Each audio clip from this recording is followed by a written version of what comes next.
একটা যুবক ছেলে রাতের বেলা মোবাইলের মধ্যে পর্ন ভিডিও দেখতেছে। ভিডিও দেখতে দেখতে হঠাৎ ছেলেটা মাস্টারবেশন করে ফেলে। যখন ছেলেটা পুরোই নাপাক হয়ে যায়, ইন দ্য মিন টাইম তার সামনে মালাকুল মউত হাজির হয়ে যায়। কুচকুচে কালো চেহারা, চোখ দুটো জলজল করতেছে, দেখতে অনেক ভয়ানক লাগে। এই যুবক ছেলেটা দেখার সাথে সাথে তার শরীরটা থমকে গেল, নিমেষেই ঠান্ডা হয়ে গেল তার শরীরটা।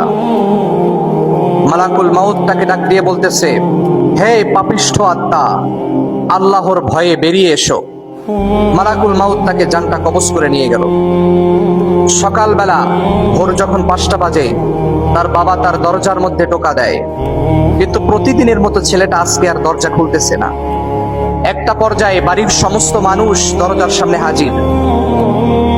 সবাই মিলে দরজা ভেঙে যখন ভিতরে ঢুকলো, ঢুকেই দেখতেছে নাপাক অবস্থায় ছেলেটা মরে পড়ে রয়েছে। আল্লাহু আকবার। এই কুৎসিত দৃশ্যগুলো দেখে সমাজের অনেক মানুষ মোবাইলের মধ্যে ভিডিও ধারণ করেছে। সকাল ঠিক 10টা বাজে মসজিদের ইমাম সাহেব এসেছেন। উনি ঘটনা শুনে আর জানাজা পড়াতে রাজি হলেন না। স্থানীয় একজন শায়েখ আসলেন, বুজুর্গ ব্যক্তি। উনি ঘটনা শুনে জানাজা পড়াতে রাজি হলেন। পরবর্তী ক্ষণে